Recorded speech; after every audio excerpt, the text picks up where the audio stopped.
Since my Klingon Language for Humans series seems to be pretty popular among reviewers and subscribers, I've decided to add a third installment to this series. In this video, we will be talking about how to count in Klingon.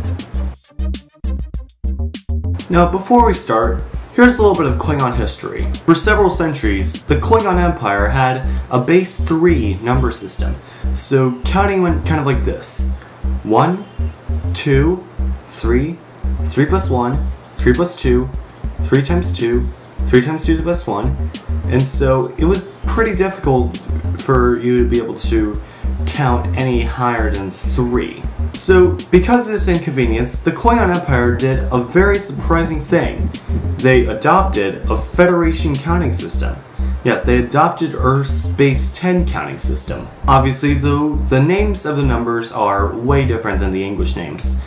So the numbers from 0 to 9 are Pach, Wa, Cha, Wedge, Losh, Vach, Jav, Shoch, Choch, Chut. The reason I went from 0 to 9 instead of 1 to 10 is because of something very interesting they do in spoken Klingon when on Earth you add another 0. In Klingon, you add its own suffix. So let's go from 10 to 1 million using the wa as an example number. Now 10 is wa mach, 100 is wa vach, so it has the word k sound, a TLH sound. So this will require some practice, and wa vach is actually a pretty good way to practice.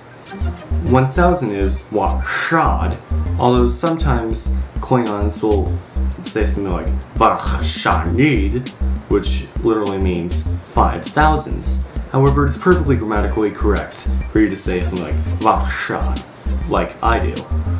10,000 is wa nak, so it also has the word k sound.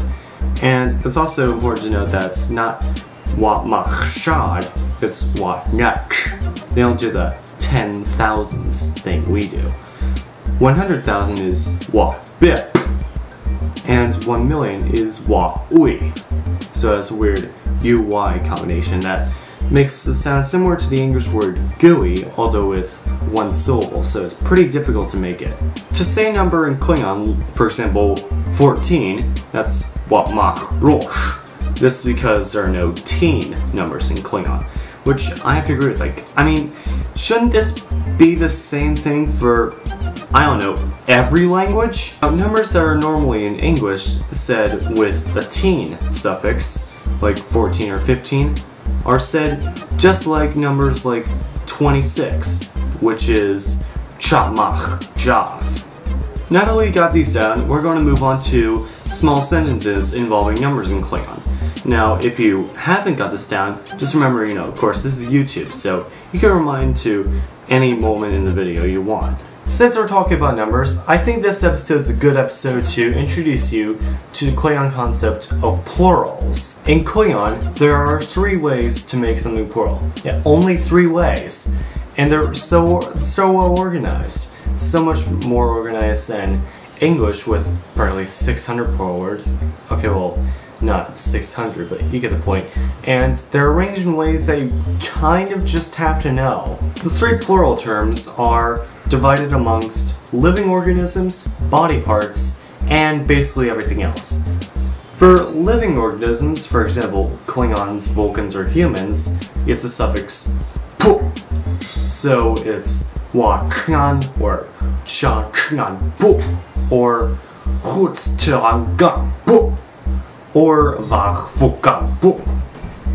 For body parts like a hand or a foot, it's go. So, like wa kang and cha kang do. For basically everything else, it's mei, as in wa mach jav yuk mei. Interestingly, you don't really need to have plurals to a word if you've already said the number of it before it. So, wa mach jav yuk is just as grammatically acceptable as wa mach jav yuk mei. This makes sense because, if you already said the wa mach jav for 16, you already know it's going to be plural for something. Thank you for watching this video, and thank you for letting out your inner Trek by learning Klingon. If you found this video helpful to you, please like this video and be sure to subscribe. As they say on Kronos, Check, it's Kashchak